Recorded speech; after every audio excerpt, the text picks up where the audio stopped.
Bonsoir, bienvenue sur meta.tv en direct, en plus avec spéciale soirée en bisso à bisso entre nous, la libre antenne, voilà, vous connaissez le principe, comme d'habitude, grand bonjour à la régie, grand bonjour au modérateur et évidemment, grand bonjour à tous les métanautes connectés, les fidèles, les New Jack, voilà, parce que bon, il y a de toutes les espèces là, un peu, voilà, il y en a qui arrivent, les nouveaux arrivants, voilà, t'as les anciens, t'as même les ex, il y a les ex qui reviennent, enfin bon, tout ce monde-là, bonjour à tous, bienvenue en tout cas sur la libre antenne, bienvenue sur meta.tv pour émission spéciale actualité décryptage. Alors, je répète maintenant, hein, parce qu'il faut que ça rentre chaque début d'émission. Voilà, ceux qui veulent poser des questions et qui regardent les vidéos en replay, qui demandent toujours, c'est simple, il faut vous connecter sur le site. Et sur le site, vous posez les questions directement. Alors évidemment, quand c'est en direct, parce qu'ils posent des questions, des fois, voilà, le dimanche après-midi et tout, machin et tout, il est prêt, bon. Mais c'est quand c'est, alors, en direct, là, vous pouvez poser des questions, vous inscrivez sur le site meta.tv, vous ouvrez un compte, c'est tout simple, voilà, petite manip, on vous envoie un mail, et puis après, vous pouvez vous connecter et poser des questions, et rencontrer éventuellement d'autres métanautes, voilà, aussi, parce qu'ils sont nombreux et ils viennent de toute la France, voilà. Et le monde entier, que dis-je, la France, l'univers même, là. Il y a même quelques reptiliens, si vous allez chercher bien, vous allez en trouver aussi. Donc vous voyez, c'est vraiment, c'est très ouvert, voilà. En tout cas, plus sérieusement, ce soir, actualité, on va forcément débriefer ensemble tout ce qui se passe. Hein. Actualité, vous êtes comme moi, on suit la campagne, on voit les rebondissements, c'est comme un bon ou un mauvais feuilleton, une bonne ou une mauvaise série. C'est un peu, des fois c'est du Game of Thrones, des fois c'est du Walking Dead, des fois ça dépend. Ça dépend des jours.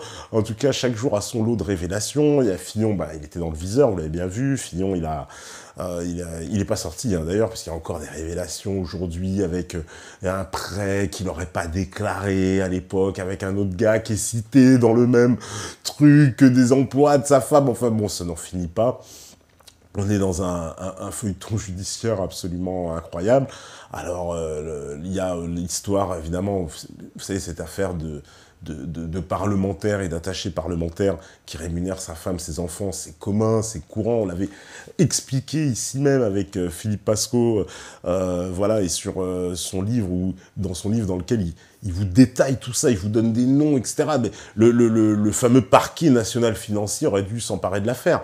Parce que c'est vrai que ce parquet national financier, donc, qui est derrière toutes ces affaires politiques, ça est une institution qui a été créée en 2013 par Hollande, suite évidemment à l'affaire, retentissement de l'affaire Cahuzac, et qui avait pour mission donc qui a toujours, je dis qui avait, qui a pour mission encore à l'heure actuelle de remettre de l'ordre dans la vie publique et d'empêcher toute forme de corruption. Voilà, en gros c'est un peu ça qui est l'objet. Et donc il y a une certaine Eliane Houlette qui a sa tête, qui est une proche de Christiane Taubira, même une intime, à ce qu'on dit, de Christiane Taubira, et donc qui dirige ce fameux parquet, et qui a diligenté un certain nombre d'enquêtes auprès des responsables politiques. Et c'est eux qui sont à la manœuvre derrière cette affaire qui concerne Fillon, mais aussi la même affaire qui concerne, enfin la même affaire, le même genre d'affaire avec Marine Le Pen. Vous savez qu'elle aussi, pareil, il y a cette affaire, alors le tweet de Daesh, que je trouve, bon, là, franchement, c'est pareil, c'est pas une question de prendre la défense systématiquement du Front National, mais quand même, faut quand même admettre que Marine Le Pen, elle est convoquée parce qu'elle a mis un tweet d'une photo de Daesh qu'on retrouve partout sur Internet, qui est horreur, Daesh, tout ce que vous voulez, vous allez trouver tout un tas de photos, donc voilà, des photos qui sont que je dirais à disposition du public, en tout cas visibles partout et par tous. Et donc, elle est condamnée, on lui demande de s'expliquer sur les photos, parce que alors, en plus, on a expliqué, répondu à ce qu'avait dit, Jean-Jacques Bourdin dans son émission, qu'il avait dit que Daesh et, en gros, le Front National, c'était la même chose, etc. Propos quelque peu quand même pour le peu déplacé, quoi. Je veux dire, même, je veux bien admettre, même ses pires adversaires on va pas dire quand même c'est la même chose, quoi. Je veux dire, là, enfin bon, je sais pas. Et là, tout d'un coup, donc, elle se retrouve poursuivie, machin, harcelée pour avoir mis des photos de Daesh, machin, etc. Je sais pas c'est quoi, c'est apologie de terrorisme. Non, c'est un peu, voilà, je trouve vraiment un peu ridicule, quoi. En tout cas, pour ma part, voilà, très objectivement, voilà, de poursuivre. Il y a un acharnement, de toute façon, judiciaire, qui tombe pile poil dans le calendrier, il faut bien avouer, qui jette comme ça un pseudo-discrédit. Je sais pas si c'est... Ça sent la magouille quand même, ça sent, il y a une petite tambouille derrière. Alors je sais que les politiciens, ils ont quand même l'habitude de crier au complot un peu facilement. Vous avez vu Denis Baupin, lui aussi, il crie au complot, hein, dans son affaire de harcèlement. Il compte porter plainte, maintenant à son tour, il va porter plainte contre les Verts. Donc eux, ils crient très facilement au complot, c'est vrai, lorsque ils se retrouvent très trempés dans ce genre d'affaires. Voilà, le cas de Fillon, c'est vrai que d'un point de vue comment dire, légal, bon, reste à démontrer. C'est vrai que si sa femme, elle a vraiment travaillé ses enfants, c'est vrai qu'on peut en douter assez objectivement, mais bon, ça reste, de toute façon, du domaine d'une pratique que beaucoup ont fait, et qui serait temps peut-être de nettoyer. C'est vrai qu'on a, on a vraiment un truc dans nos institutions où voilà, il y a un peu un gaspillage d'argent public, mais à un point de vue phénoménal, des gens qui bon, bah, se permettent un peu tout, et c'est vrai qu'il faut remettre des règles là-dedans, il faut vraiment, vraiment, vraiment que les Français s'emparent de leurs institutions pour changer les règles des institutions politiques. Si on veut remettre de la probité là-dedans, de l'honnêteté, et puis aussi pour que les gens puissent voilà, avoir confiance, parce que c'est vrai que comment avoir confiance dans ces responsables politiques quand ils sont, on le sait, voilà, hein, avec certaines pratiques comme ça, bon, on embauche ses enfants, sa femme, bon, c'est vrai que c'est le truc. Remarquez d'un point de vue communautariste, or, tous les gens qui nous regardent, qui défendent l'idée communautaire de la société, ne devraient pas être choqués, parce que là, pour le coup, c'est assez cohérent. Maintenant, c'est vrai que du point de vue moral, on dit, bon, bah, sa femme, elle travaille, elle touche beaucoup d'argent, est-ce qu'elle fait vraiment le boulot? Bon, lui s'en défendra, c'est vrai qu'on peut en douter. Mais il y a un truc quand même, c'est vraiment au niveau du calendrier, quoi. C'est quand même étonnant que cette affaire, elle tombe là, précisément, paf, tout sort sur Fillon. Le mec, ça faisait quand même 36 ans, comme il dit lui-même, qu'il est... hein, il avait commencé depuis très longtemps, depuis les années 80, c'était le plus jeune député apparemment de France quand il arrivait à l'Assemblée nationale. Et tout d'un coup, il se retrouve effectivement avec tout un tas d'affaires, machin, pour sa tombe à point nommé. Bon, peut-être le destin, hein, c'est le sort, le mektoub, hein, comme on dirait, mais en tout cas, ça arrange bien les affaires. D'autres, parce que pendant ce temps-là, il y en a un à qui ça fait beaucoup de place à droite, c'est Macron, hein, qui, lui, tire les marrons du feu. Alors, alors là, c'est vrai, on est dans une... Alors, avec Macron, j'en ai déjà parlé, mais vraiment, c'est quand même voilà, l'organisme créé médiatiquement, c'est un OCM. Et ce mec-là répond totalement, pour moi, à toutes les valeurs et tout ce qu'il défend, tout ce qu'il inspire. On comprend bien que à la fois Macron, c'est quelqu'un qui est bah, voilà, de ce grand libéralisme économique mondialiste, libertaire et donc mondialiste culturel, hein, jusqu'au point de négation même de la culture française. D'ailleurs, on touchera un mot après de ça, parce que évidemment Macron n'est plus à une contradiction près, mais il est vraiment l'archétype de ce que les gens veulent nous vendre à travers lui, donc un produit qui a été créé par les médias, qui nous est vendu sous toute couture, bien sous toute forme, jeune, beau, dynamique, qui sont ses seules qualités, puisqu'on nous explique qu'il n'a pas de programme, on nous explique qu'il nous le dit lui-même, l'inexpérience et son immaturité politique, c'est sa force. Bon, il est le candidat de l'oligarchie, soutenu par absolument tout le monde, toutes les télévisions, tous les patrons du CAC 40, tout ce que vous pouvez trouver d'Alain Minc, de Jacques Attali, vous voyez, de ces gens qui se trompent jamais, vous savez, les grands gourous, nos grands prédicateurs médiatiques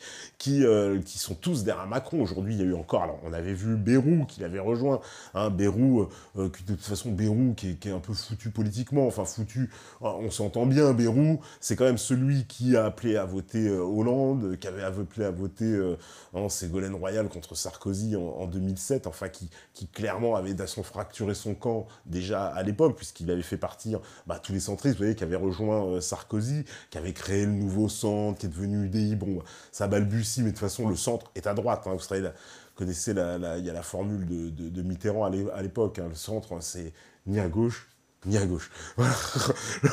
Le centre, voilà, il est de ce côté-là. Bon, Bayrou, lui, il a voulu gauchiser, je sais pas ce qu'il est venu, il a voulu... Et en tout cas, il s'est éclaté tout le monde, il s'est coupé avec tout le monde, il reste plus grand monde autour de lui, ouais, Marielle de Sarnez, voilà. Tout le monde est un peu parti, même Jean Lassalle, vous avez vu, c'est un électron libre, il est même plus sur ce logiciel du modem, donc quelque part, il est très isolé, Bayrou est parti avec Macron, quoi, c'est quand même extraordinaire, donc bon, pour gagner certainement une petite tambouille politicienne, on a vu la tambouille UDI et LR, donc on imagine, il y a eu la même tambouille Bayrou avec Macron pour se négocier sur des partages de circonscriptions, des listes certainement où il y aura des mecs du Modem qui vont être présents sur ces listes En Marche, ou peut-être des listes En Marche Modem, ou peut-être qu'il n'y aura pas de candidat En Marche, et un candidat du Modem qui sera soutenu par En Marche, etc. Enfin, vous voyez, c'est comme ça que ça se présente. Donc voilà, tout ça, c'est de la tambouille. De toute façon, Bayrou, qu'est-ce qu'il aurait fait? Il serait présenté lui-même, c'est une blague, je veux dire, dans ce jeu des présidentielles, il aurait été complètement inaudible. Il y a des candidats à la Bayrou, il y en a à l'appel, justement, il y a Macron, précisément, qui lui a beaucoup plus le vent en poupe, on miserait beaucoup plus sur lui. Donc il a sombré, voilà, dans ce petit jeu politicien. Alors, on sait que Macron, et c'est ce que je vous dis, ça, c'est quand on verra Hollande soutenir Macron, alors peut-être explicitement, implicitement, je ne sais pas comment il va s'y prendre, mais je ne crois pas qu'Hollande, de toute façon, il va soutenir Benoît Hamon. Hein. Faut pas rêver à ce stade-là. Parce que, quoi, il va soutenir le mec qui l'a flingué, entre guillemets. Bon, c'est pas Benoît Hamon qui a flingué Hollande, mais il fait partie des frondeurs, il est dans le camp d'en face, il fait partie des mecs qui ont eu sa peau, quoi. Lui, il faut l'imaginer quand même dans son château, c'est un peu César, hein, et le coup de poignard, sont tous ses anciens ministres, tous ses proches, etc. C'est eux qui l'ont acculé, et dans la position dans laquelle il était, c'est-à-dire il s'est retrouvé en position de ne plus pouvoir se présenter à l'élection. Quand même la honte suprême. Hein. D'ailleurs, il a dit son dernier cheval de bataille, ce sera battre le FN. C'est complètement, d'ailleurs, antidémocratique de part, parce que bon, c'est quoi? Il va mettre tous les moyens de l'État, etc. Je veux dire, Hollande, voilà, il prend la sortie, il devrait se la jouer un peu plus, je trouve, que basse, parce que quand on n'est même plus en mesure de se représenter devant les Français après avoir effectué un mandat, c'est qu'on a été vraiment au fond du trou et qu'on a été lamentable. Donc, évidemment qu'il a été lamentable, c'est son propre camp qui lui a fait sentir et qui l'a mis dans cette position. Donc voilà, on va pas voir de sitôt, je pense, Hollande soutenir Hamon, mais plutôt, moi je vois bien Hollande soutenir Macron et mettre le coup comment dire, le coup, vous savez, comme le Matador, hein, le coup d'épée finale qui va aller tuer le taureau PS à la fin, en partant en plus. À la fin, il ferme les lumières, il part, et c'est le nouveau président qui arrive. Lui, il s'en fout. Ils n'auront plus qu'à s'écharper sur la carcasse pour l'année à venir. Mais voilà, je le vois gros comme une maison. En plus, on a vu, il y a Jean-Yves Le Drian qui est déjà derrière lui, donc Jean-Marc Ayrault, Ségolène Royal, Delanoë. D'ailleurs, ça fait... c'est vraiment du hollandisme recyclé, hein, Macron. Hein. C'est de l'OCM, mais c'est aussi de l'OHM. Hein. C'est du hollandisme modifié, parce que finalement, c'est Hollande qui l'a créé, c'est une créature qui est apparue sous Hollande, et puis il nous refait le même, quoi, parce que quelle est la différence entre Hollande et Macron? Il n'y en a absolument aucune, ils sont absolument sur la même ligne, qu'on m'explique quelle est la différence. Ils veulent, simplement Macron veut aller encore plus loin dans ce libéralisme total, cette dérégulation économique, à laquelle Hollande, lui, il n'a pas plu parce qu'il y a eu plein de pression qui l'en a empêché, etc. Mais bon, il a déjà fait ce qu'il a pu, hein, il nous a fait passer la loi El Khomri, etc.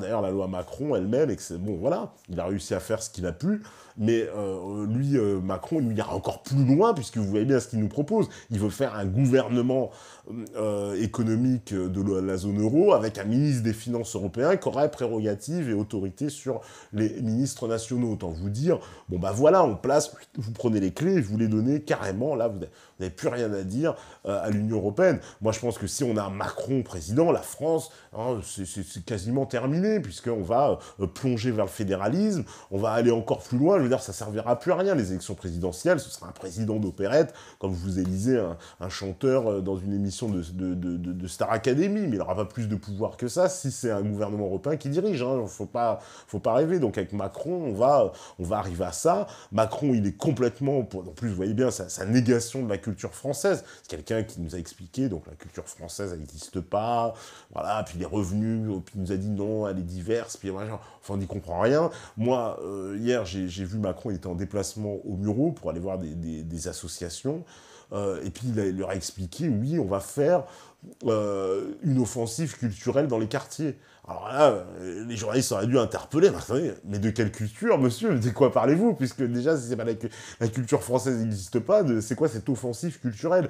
Et puis, c'est quelqu'un qui est quand même assez surréaliste. Il va y avoir cette association, donc je vous décris la scène, il y avait c'est au Muro, il y a des gens qui sont là, donc qui présentent le travail qu'ils font d'assimilation. Je mets des gros guillemets sur assimilation, et pour cause, puisqu'ils nous expliquent qu'ils reçoivent un public à qui ils apprennent le français, ils disent à qui on veut transmettre nos valeurs françaises et la culture française. Mais attention, et ils s'empressent de préciser, sans jamais, on ne veut pas qu'ils oublient leur culture. Hein. Et il nous a expliqué avant que la majorité des gens qui venaient dans cette association étaient africains et ne parlaient pas français.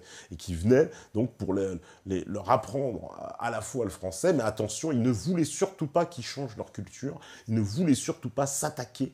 Hein. Ils disaient, oh non, on veut surtout qu'ils restent les mêmes. Ce qui est un peu aussi contradictoire. C'est-à-dire qu'on demande à des gens de vouloir s'assimiler, on les explique que non, ils vont s'intégrer à la culture française, mais en conservant leur propre culture. C'est un peu antinomique. À la fois, je vais conserver ma culture et à la fois, je vais m'assimiler à une autre culture. Mais non, en conservant ma culture, c'est pas possible. C'est s'assimiler et bien adopter aussi la culture de l'autre. Sinon, ça n'a aucun sens. Il n'y a pas de oui, je prends ma culture.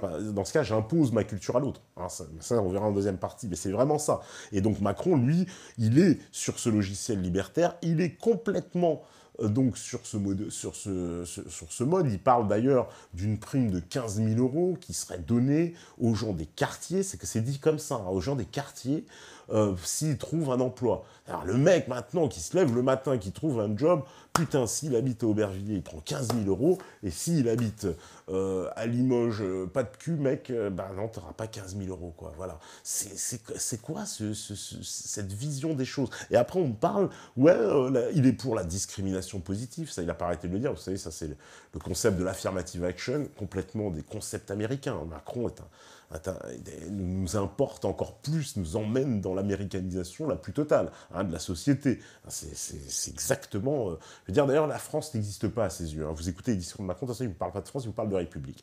Écoutez vraiment bien, il vous parle de la République. La République, la République, la République. Hein. La France, pour lui, c'est une idée vague, hein, comme Hollande, hein, c'est une idée, on met ce qu'on veut, voilà, c'est un récipient vide, voilà, on ne sait pas trop d'ailleurs. Et donc... voilà, Macron, donc il a clairement donc ses positions, il nous explique, voilà, il va donner 15 000 €.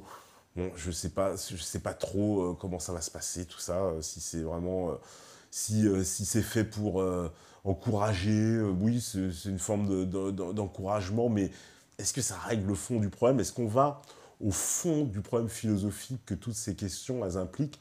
Moi, je ne le pense pas. Hein. Pour moi, c'est une espèce de saupoudrage, une espèce de démagogie.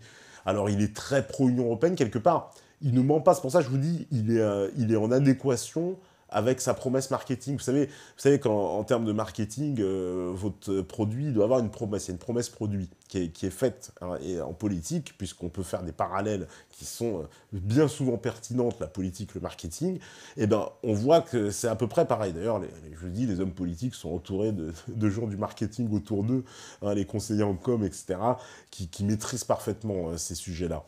Et donc, la promesse produit de Macron, elle correspond quand même au bonhomme. Il est un banquier qui incarne justement ce libéralisme décomplexé, l'amour de l'argent, etc. Il incarne cette réussite, il est jeune, dynamique, il rompt complètement avec le schéma classique politique. Mais en quoi ils iront avec ce schéma classique politique, mais par son parcours, justement, il n'en a pas de parcours politique. Donc les mecs qu'on pouvait un peu avoir... Non, lui, il est passé banquier, gouvernement, et voilà, présidentiel. Et quand on lui explique, ah non, non, moi, le parcours élu, aller se présenter devant le public, aller machin, ça c'est désuet. Vous savez, c'est un peu, si je fais un troisième parallèle avec la musique, qui ressemble beaucoup, hein, le show business, bah, c'est comme l'artiste qui vient, lui, il passe directement, vous voyez, de l'artiste à TF1. Voilà, il a jamais fait de concert, et quand on lui dit, mais tu vas faire un concert devant le public, non, je m'en fous, tout le monde m'aime, j'ai pas besoin de faire un concert devant le public et tout, machin. Bon, voilà, c'est un peu le même parallèle.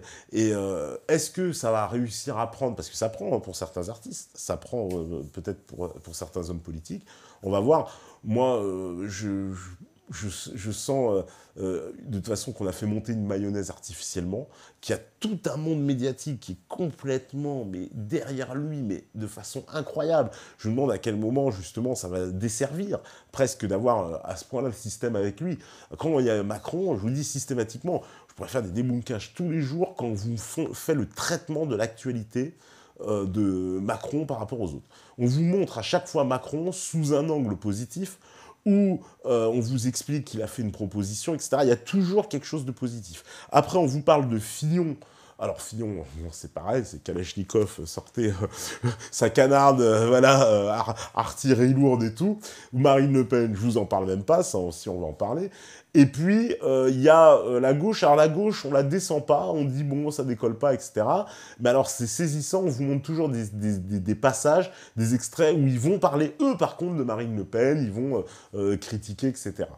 Et donc, c'est comme ça. Mais Macron, lui, il est toujours au top, même quand il y avait le feu, là, il y avait des histoires avec en même temps Fillon, en même temps Marine Le Pen, avec les histoires de mise en examen, et qu'elle, elle voulait pas y aller, puis c'était repris sur toutes les chaînes, etc. Il y avait eu un échange vif, on a vu Anne-Sophie Lapix et Philippot à C'est à vous, où clairement, on voit qu'il y a eu une offensive des médias voilà, qui était contre eux, et pendant ce temps-là, je vous dis, quand ils nous présentaient un extrait de Macron, dans dans le journal qui fait un compte-rendu de chaque candidat, et ben Macron, c'était ah ouais, voilà, et pendant que les autres s'écharpent, lui, il avance, et il fait son programme, et il va ci, et il va là-bas, et il fait ci, et il fait ça.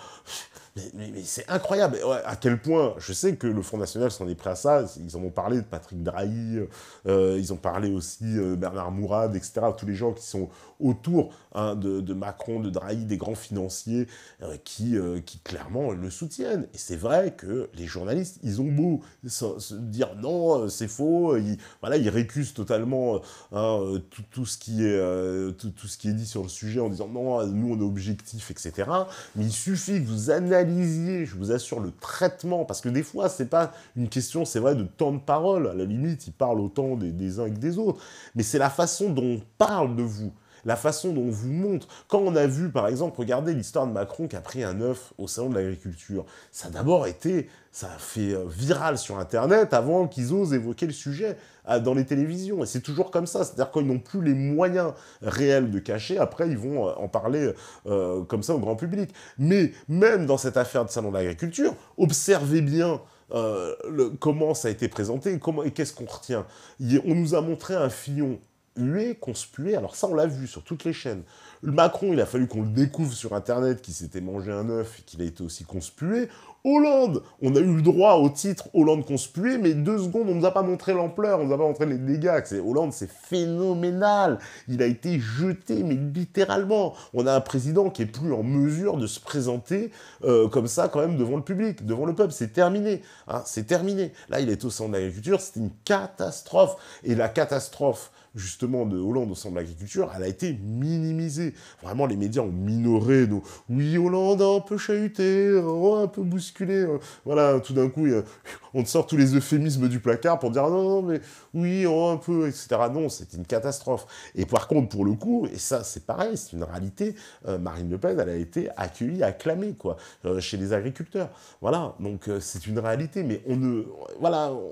on va toujours jongler. Donc c'est vraiment l'angle, comment on nous présente les choses et comment ils veulent vous enrober voilà, une certaine vérité.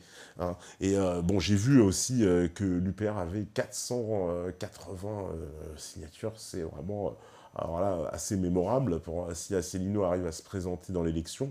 Non pas qu'il ait effectivement les chances d'être élu, ça ce serait quand même assez incroyable, mais non, ce serait plutôt qu'il va ramener des débats dans cette campagne et qui va forcer finalement, s'il est au premier tour, à nous mettre sur le plan de ce que défend l'UPR, c'est-à-dire l'Union européenne, et ce débat sur la sortie de l'Union européenne. Or, c'est très bien parce qu'il y a le Front National qui en parle, il y a, on va dire, Mélenchon qui en parle, et on va pouvoir confronter, effectivement, si on a un Asselineau en face d'un Mélenchon, d'une Le Pen, eh ben, les arguments du réel des uns et des autres. Et là, pour une fois, ça rend moins de l'intérêt et du fond politique, quoi, qu'on arrête de parler, parce que pour le moment, dans cette campagne, ce qu'on voit, c'est qu'on ne parle pas assez, pour moi, des questions de fond. Mais bon, ça a été certainement voulu, parce que les enjeux sont réels, les enjeux sont terribles. Vous vous rendez compte que, pour moi, on arrive à des enjeux qui dépassent les simples choix politiques au sens d'un changement qui serait quelque chose sur lequel on pourrait revenir. Non, parce que ce sont des choix civilisationnels qui nous mènent à des décisions qui semblent avoir des conséquences irréversibles. Donc, à partir de là, cette élection, elle n'est pas au hasard, elle n'est pas anodine, et comment dire, ce qu'on va mettre tout ça dedans, eh ben je veux dire, tout ce qui est porté, en fait, tout ce qui est sous-jacent aux véritables enjeux, eh ben, ça dépasse largement ce qu'on veut nous faire croire aujourd'hui. Non, c'est très, très, très important. Cette élection est une élection clé, et surtout, tout le monde entier nous regarde. Le monde entier regarde la France et s'interroge sur qu'est-ce qui va se passer en France. Parce que la tendance, évidemment, qu'on appellera anti-européenne, parce que même l'UPR, ils vont passer leur temps, j'espère, à ne pas se défendre sur les plateaux pour dire « Attention, on n'est pas le Front National, etc. » J'espère qu'on pourra parler de fond, parce que c'est ce qui va leur arriver. Parce que dès que partout ils vont aller, on va leur dire « Ah oui, mais vous êtes comme le Front National, il n'y a pas de différence. En gros, pourquoi voter pour vous et pas le Front National ?» Machin, etc., etc. Enfin, ils vont passer certainement beaucoup de temps à se défendre là-dessus. Mais le fond du fond, ça va au moins ramener clairement cette conception, on va dire, parce que là, c'est deux visions qui s'affrontent. Il y a d'un côté, pour moi, vraiment, les mondialistes, les patriotes. C'est tout. C'est comme ça que ça va se définir. C'est comme ça que les camps, de toute façon, vont se dessiner. C'est comme ça que les camps vont s'articuler. Et cette élection, comme elle a mis en lumière, elle a mis en exergue les grandes contradictions. C'est pour ça que les partis, je vous dis, c'est pas une élection comme les autres. C'est que les grandes contradictions, à droite comme à gauche, parce que la droite et la gauche, ils portent des très très grandes contradictions à l'intérieur même de leur parti. Et d'ailleurs, contradictions qui sont en train d'exploser au grand jour à cause des primaires, à droite et à gauche. Justement parce qu'on voit que ces fameux courants, c'est même plus des courants, ce sont des gens qui deviennent contradictoires, et pourtant qui sont au sein d'une soi-disant même famille politique, et pourtant qui n'ont pas du tout les mêmes choix optionnels. Mais vraiment, mais pas du tout, du tout, du tout, du tout. Hein, entre même Fillon et Juppé, qu'est-ce qui a fait la différence? On sait très bien, bah c'est la même contradiction qui traverse la droite qui fait la différence entre un Fillon et un Juppé, c'est que la droite, d'un côté, vous avez cette droite qui s'est vidée de sa substance gaulliste depuis Sarkozy et qui est complètement acquise à l'atlantisme, au mondialisme économique, et qui tente de conserver le patriotisme culturel, la conservation du culturel.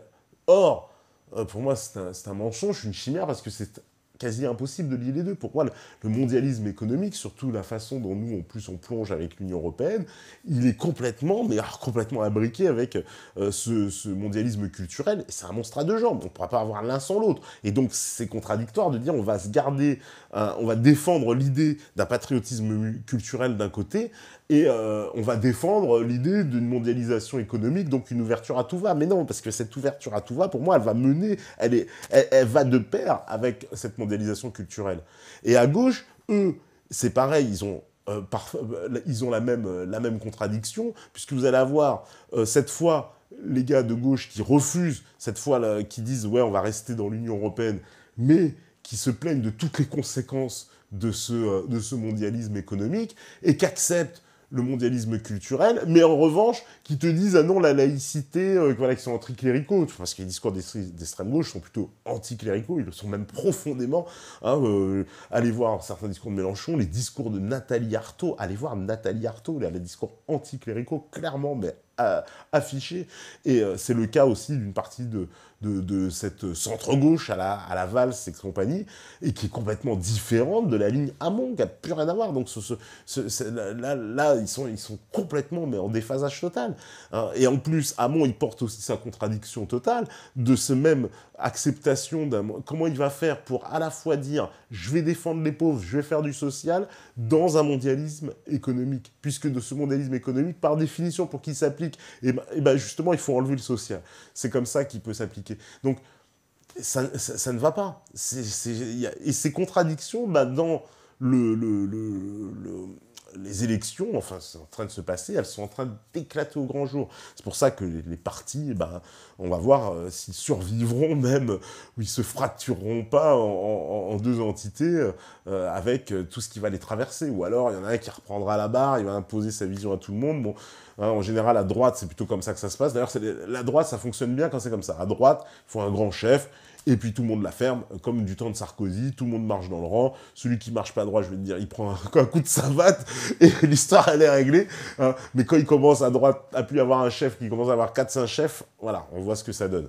À gauche, il est temps que la gauche, ben, c'est qu'elle se ressente, quoi. C'est soit elle accepte, elle bascule vers le social-libéralisme total, et à ce moment-là, il faut qu'il fasse un grand parti et qu'il s'allie avec Macron, avec Bayrou, avec machin, et c'est ce qu'ils appellent le social-libéralisme, avec Ségolène Royal et compagnie, puisqu'ils sont sur cette ligne, et puis qu'ils fassent un truc de gauche-gauche réellement, mais à ce moment-là, qu'ils intègrent carrément le front de gauche, puisqu'ils sont carrément sur la même ligne, et qu'ils fassent une nouvelle entité. Mais ça, la contradiction interne, elle peut plus durer, parce qu'ils vont quoi? Ils vont...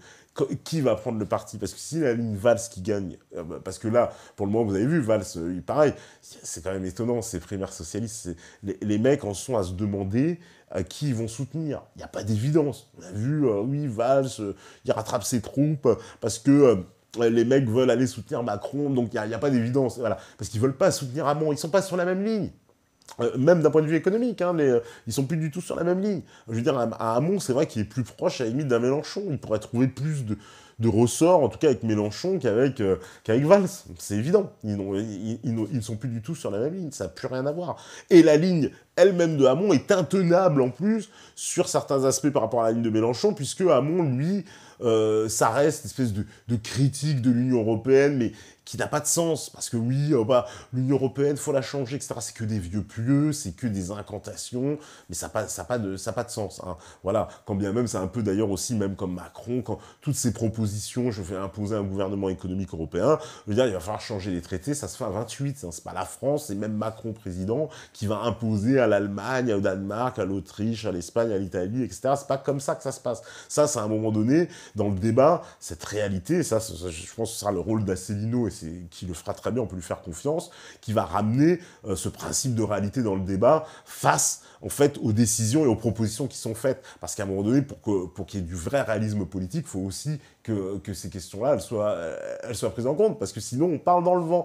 Et ça, c'est c'est pour ça que cette campagne, elle n'est pas comme les autres, finalement. Elle va peut-être permettre enfin de ramener les vraies questions à un plan national.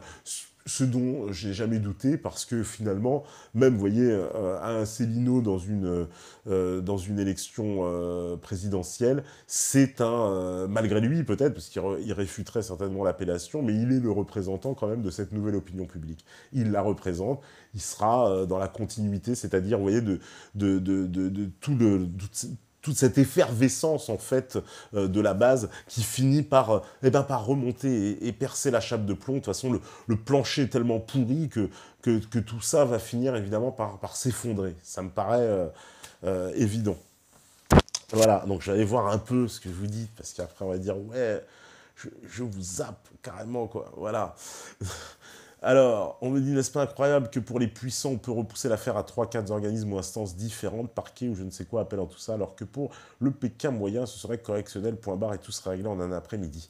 Ah oui, certainement, mais il y a aussi des principes de respect de la séparation des pouvoirs. C'est obligatoire, sinon ça voudrait dire qu'il y a une justice politique, et ça y ressemble fort. Et ça, c'est pas non plus souhaitable, parce que pour le moment, en France, on sait très bien que les procureurs qui sont sous l'autorité du ministre de la Justice, eh ben, oui, ils prennent des directives, et puis c'est pas, ils font pas ce qu'ils veulent, et puis on leur dit d'attaquer, on leur dit... Donc la justice, c'est politique. Il faudrait qu'en France, on ait une justice, enfin, qui soit réellement indépendante. Indépendante, ça veut dire que, pour moi, on devrait faire rentrer le maximum les citoyens dans les tribunaux. Il devrait y avoir comment dire, des retransmissions en direct. C'est possible, on a les technologies, c'est juste qu'il faut investir. Enfin, à un moment donné, qu'on investisse les moyens. Parce que les moyens de la justice, vous savez, il y a des secteurs comme ça qu'il faut qu'on arrête qu'on sorte de la mentalité marchande. Et c'est normal parce que c'est pour le bien commun de la société. La santé, l'éducation, la justice, ça ne doit pas faire l'objet d'une marchandisation parce que c'est essentiel pour le bon fonctionnement, c'est essentiel pour la salubrité générale. Donc, pour moi, la justice, on ne devrait pas avoir ça. Voilà, la justice doit avoir tous les moyens en France, des moyens considérables, à la fois technologiques, pour qu'elle puisse s'assurer sainement et pour que aussi le pouvoir, parce que les magistrats ont tendance, et ça c'est le sentiment général aussi pour beaucoup de gens, des fois à appliquer la loi selon eux, leurs convictions, leurs idéologies, et non pas selon justement ce qui devrait être l'idéologie du peuple. Je parle en particulier en matière de délit de presse, où on voit qu'il y a une systématisation de l'attaque de tous ceux qui veulent s'exprimer sur des sujets, qui sont attaqués, traînés. Donc c'est une façon de vous faire taire. Voilà maintenant la nouvelle, comment dire, la nouvelle norme en fait pour attaquer les opposants politiques dans nos sociétés, c'est par ces voies judiciaires. Donc précisément, il faut que dans ces voies judiciaires, elles soient complètement indépendantes, parce qu'elles sont aussi les garantes de la démocratie. Je veux dire, elles sont même les reines de cette démocratie. C'est la clé. C'est par là. La démocratie, ça commence par l'application de cette justice. Et donc, pour moi, l'institution judiciaire, elle devrait être réformée dans le sens où on devrait faire rentrer le maximum des jurys populaires, y compris dans les tribunaux correctionnels. Et on ferait rentrer aussi les caméras qui viendraient nous retransmettre en direct, qu'on puisse voir ce qui s'y passe, qu'on puisse, nous aussi, puisque c'est une justice qui est rendue au nom du peuple français, que le peuple français, il y soit complètement acteur. Quand vous allez à la justice, vous rentrez dans un tribunal, vous vous assurez, vous avez toujours ce sentiment d'être complètement extérieur. Mais même quand vous n'avez rien fait, c'est ça le problème. Et en matière de délit de presse, précisément, le fait, vous voyez, c'est complètement arbitraire. C'est des gens qui pensent que vous avez l'intention de dire et de faire. Vous voyez, on n'est pas dans des faits caractérisés, établis. J'ai volé quelque chose, j'ai tapé quelqu'un. Non, non, là, on parle de choses. Oui, vous avez pensé ça, donc vous avez écrit ça parce que vous aviez l'intention de dire ça. Vous voyez, on est dans des choses comme ça. Donc là, c'est des choses qui mériteraient que ce soit la pensée populaire qui s'exprime sur ces questions-là, et pas des magistrats politisés, parce qu'ils ne peuvent pas dire, les magistrats qui ne sont pas politisés. Vous connaissez, on a beaucoup parlé, le mur des cons, on sait très bien qu'il y a des consignes entre magistrats, c'est comme ça, voilà, on le sait, tous les témoignages qu'on a de tous les avocats, les dysfonctionnements ici, vous avez vu le nombre d'avocats qu'on a reçus, Maître D'Angléan, Maître Paris, etc., qui sont venus vous expliquer, mais ces dysfonctionnements incroyables. Je veux dire, il y a des scènes qu'on a vues complètement surréalistes quand même, et qui concernent la justice, et pour lesquelles on aurait pu quand même espérer que, je sais pas, que le ministre de la Justice s'emparera des affaires, au moins le minimum, puisque c'est quand même des choses qui sont incroyables. S'il n'y a plus de justice, il y a un dysfonctionnement à ce point-là de la justice dans notre pays, pas étonnant que tout le reste de la société il soit en détérioration. Voilà. Donc la justice, d'ailleurs, qui a beaucoup de mal à fonctionner. Vous avez vu, avec Macron, ils ont répondu, le parquet national financier, puisque en ce moment, toutes les voix se lèvent en disant, oui, il a sa fameuse déclaration de patrimoine, sur laquelle c'est pareil établi qu'il a menti. Pareil, lui aussi, il aurait oublié des prêts, des machins, des trucs. Il y a eu des articles même dans le Canard enchaîné, mais la justice ne s'est pas emparée, le fameux parquet national financier. Madame Oulette, l'amie de Madame Taubira, elle ne s'est pas emparée de l'affaire, et elle a dit, j'attends qu'il y ait d'autres éléments. Pourtant, il y a quand même un livre qui est sorti, il y a des éléments, il y a une déclaration de patrimoine établie qui est fausse, clairement, en tout cas qui mérite des explications, puisqu'en gros, je vous explique qu'il y a 3 ans, le bonhomme, il a gagné des millions d'euros, et puis 3 ans après, il lui reste quasiment plus rien, il lui reste un tout petit peu, il lui reste 230 000 euros, je crois, quelque chose comme ça. Et donc, pour le coup, voilà, les gens comment dire, qui ont laissé cette somme, ils se disent, bah attends, le mec, il a dépensé un SMIC, tu vois, chaque jour pour arriver comment dire, à ce montant-là qui lui reste. Donc du coup, on se dit, bah l'argent, il a dû le mettre quelque part, il l'a pas déclaré, etc., etc. Donc bon, bah voilà, tout ça, en tout cas, ils ne s'en emparent pas, ils en attendent des éléments, ils sont soudain un peu moins pressés, un peu moins prompts, et on comprend donc que bah il a tout un système quand même derrière, voilà, qui soutient, et je pense qu'il nous a mis un Macron pour les sauver eux-mêmes, parce qu'il leur reste plus grand-chose, quoi. Hein, et donc, peut-être bien qu'un Fillon donne des gages et des garanties, puisque voilà, on connaît le parcours du personnage aussi, hein, lui-même, il le dit qu'il a été au Bilderberg et compagnie, puis on voit bien que c'est avec Henri de Castries à ses côtés et compagnie, c'est pas non plus le roi de l'antisystème, mais peut-être bien qu'il serait un peu plus conservateur qu'un Macron, et qui nous emmènerait pas comme ça, allons-y à grands pas vers le grand fédéralisme, hein. Peut-être qu'il y aurait des réticences. À ce moment-là, Macron est un meilleur quand même candidat du point de vue de la fusion fédérale, hein, qui est tellement rêvé par ces européistes qui nous expliquent que si les gens détestent l'Europe, c'est parce qu'il n'y a pas assez d'Europe, faire encore plus d'Europe, voilà. Il nous explique que oui, alors qu'on a l'heure où quand même la France, hein, elle se pose cette question sur l'Union européenne. Cette question, elle arrivera de plein fouet dans cette campagne, c'est évident.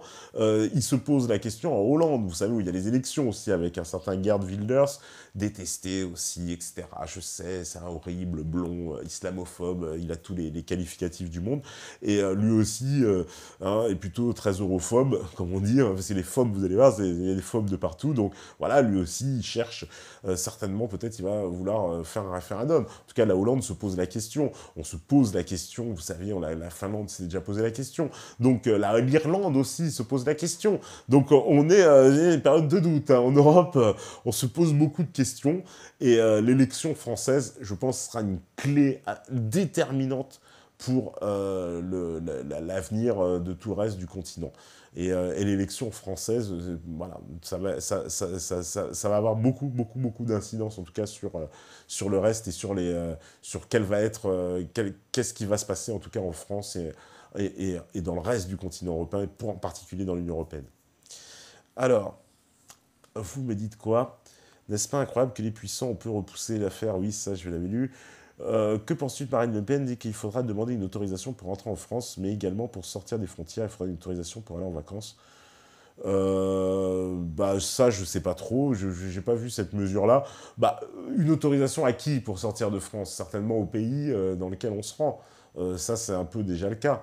Quand vous vous rendez ailleurs, il faut bien un visa ailleurs. Après, qu'il faille demander une autorisation à qui? Aux Français pour sortir de France, donc ça risque d'être extrêmement compliqué administrativement. Après, qu'il y ait certains pays, peut-être, qu'il y ait certains pays qui soient classés sur lesquels on demande une autorisation, c'est une façon aussi de freiner ces gens qui veulent partir, faire le djihad quand même, quoi. Il faut prendre des mesures. Donc si c'est dans ce sens-là, c'est peut-être de freiner pour certains pays le fait de sortir de France. Après, quelle est la possibilité pour chaque personne qui veut sortir de France, qui veut demander autorisation, j'ai beaucoup de mal à le croire. Parce que, après, que quelqu'un qui vienne en France, on demande l'autorisation, mais ça devrait être du bon sens. Alors ça, ça va être du bon sens. Un pays, il doit avoir la maîtrise de ses frontières, et puis on doit pouvoir savoir qui rentre et qui sort du territoire, quand même. C'est le minimum, c'est quand même le minimum, qu'on sache que vous êtes, qui rentre chez vous, hein. Et puis, si vous êtes sorti, accessoirement, qu'on sache que vous êtes sorti. De toute façon, je veux dire, aujourd'hui, bon, si vous sortez pas de l'Europe, voilà, vous pouvez voyager comme vous voulez. Après, vous sortez hors d'Europe, de toute façon, on va le savoir. Si vous allez prendre l'avion, voilà, à moins que vous partez à la nage dans l'autre sens, du coup. Mais voilà, on va forcément le savoir. Si vous allez voyager avec des moyens d'aujourd'hui, on va le savoir. Vous allez prendre un billet de train, un billet de machin, on va le savoir. Donc forcément. Après, qu'on vous empêche de le faire, ça c'est autre chose, qu'on le sache. Bon, de toute façon, oui, on sait que vous avez pris un billet pour partir, bon, après tout. Mais qu'on va empêcher les gens de partir et de voyager, non, ça, j'y crois pas du tout, quoi.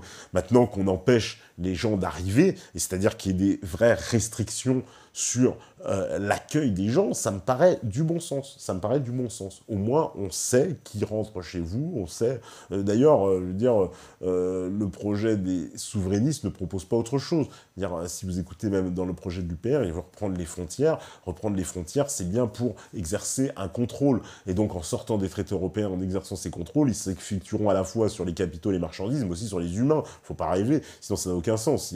Sinon, ce serait idéologique, on fait des frontières juste pour les capitaux, les humains. Et puis, il n'y a pas de frontières pour les hommes. Non, il y aura des frontières pour les hommes, parce que c'est comme ça. La frontière est une protection naturelle et conserve l'équilibre d'une société. C'est tout, c'est pas du racisme, hein, comme veulent le prétendre certains, qui veulent tout ramener sur une question racialiste, parce que dès qu'on va leur parler frontières, eux, dans leur tête, il y a tout l'amalgame, hein, leur mot préféré qui se fait, avec des petits égales partout, frontières égale raciste, égale extrême droite, égale facho, égale Hitler, égale chambre à gaz, égale... Voilà, hein, donc celui qui veut la frontière, c'est la réminiscence du Troisième Reich. Non, la frontière, c'est juste une protection naturelle. Une frontière, c'est comme la peau, c'est fait pour rentrer et sortir, c'est tout. C'est quelque chose qui est perméable. C'est pas une frontière fermée, mais sauf que vous contrôlez. Et il y a des gens qui n'ont rien à faire sur le territoire, et ben je vois pas pourquoi ils seraient sur le territoire, parce que ça se passe comme ça partout ailleurs sur la planète. C'est pas une invention française. Hein. Demain,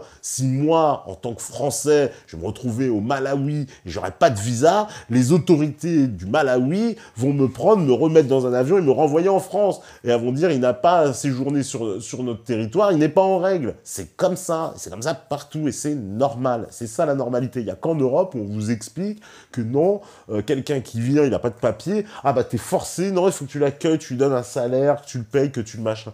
Mais ça, c'est quoi? C'est au nom de l'humanisme, de prétendu humaniste. Alors, je dis ça parce que c'est souvent les humanistes, hein, les gens de gauche qui vous prétendent, oh, c'est humaniste et tout. Alors, d'accord, l'humanisme, je suis pas un inhumain, je suis pas une bête sauvage en disant que les gens, faut les crever ou quoi, non, mais un peu de bon sens et un peu de réflexion, justement encore un peu de philosophie lorsqu'on aborde ces questions-là. Et là, on voit bien que c'est pas seulement le côté du pathos de « ouais, faut accueillir l'humain », non. C'est qu'à un moment donné, dans ce cas, pensons les choses hein, en grand et de façon macro, et pensons que dire, alors s'il y a une solution, il faut la trouver sur place aussi.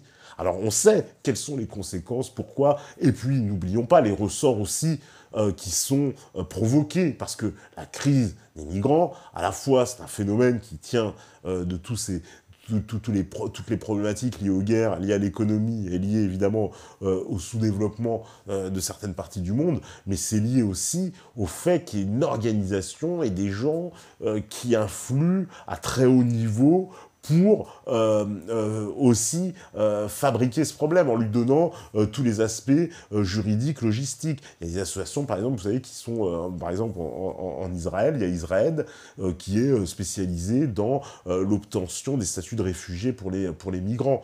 Je trouve ça, c'est un peu le mec qui vous plante un couteau dans le dos. Et il y en a plein, des associations de George Soros. Donc tous ces gens-là, ils participent bien quand même d'une invasion, le terme dérange, mais pourtant, je veux dire, quand vous avez des personnes en grand nombre qui arrivent et que vous n'avez rien demandé, ça s'appelle une invasion partout, enfin, c'est le français qui est comme ça, et que à ça, on répond aux gens, vous n'avez pas le choix, c'est comme ça. Et puis si vous ne voulez pas les accepter, vous êtes des horribles racistes. Voilà, ça c'est le chantage affectif qu'on vous...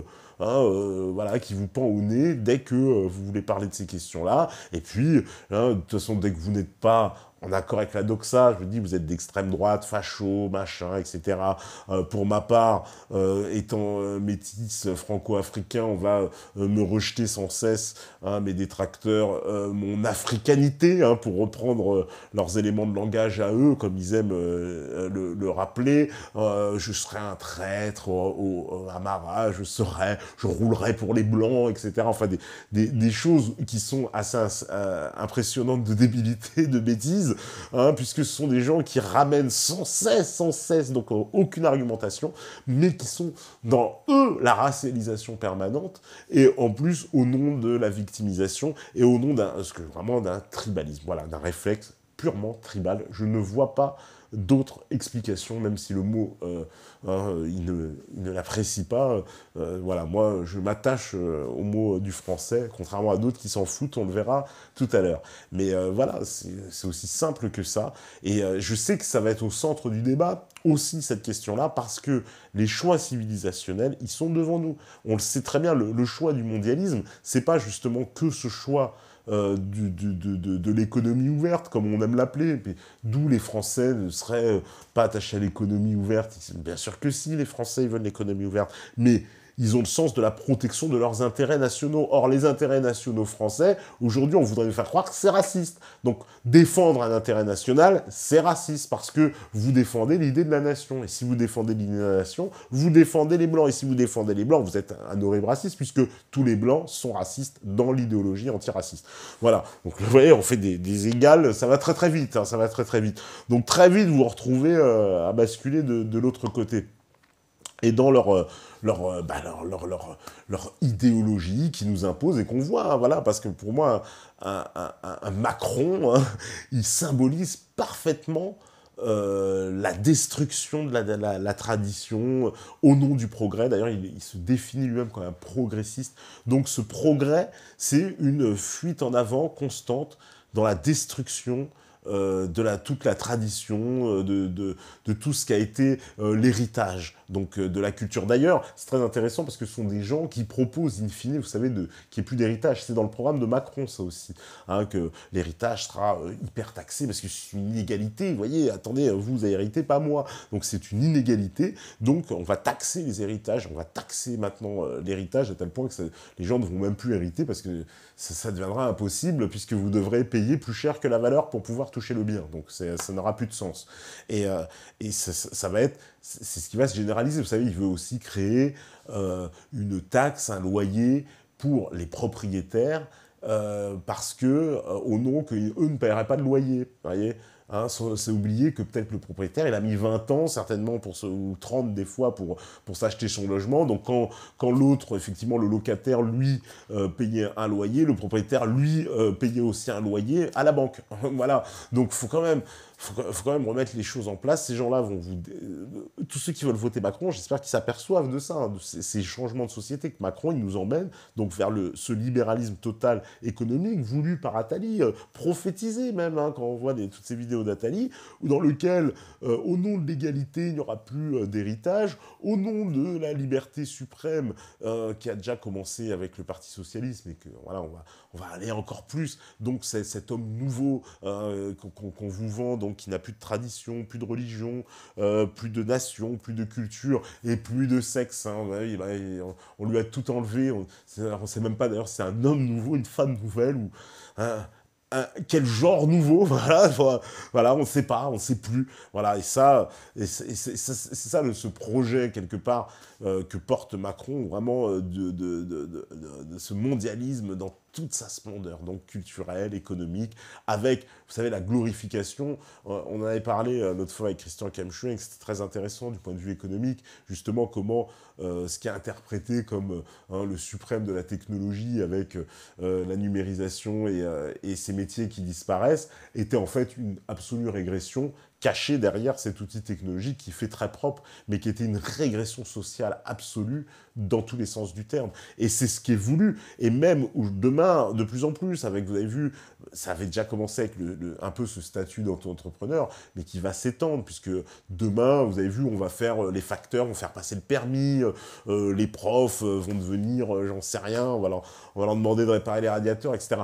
C'est ça le monde qui est voulu hein, par M. Macron et qui vous vend à longueur de temps, et dont certains, semble-t-il, succombent aux sirènes au nom justement du fameux progressisme, au fameux modernisme, au nom de ce qui pour eux, symbolise ces valeurs, voilà, qui seraient l'alpha et l'oméga de la modernité.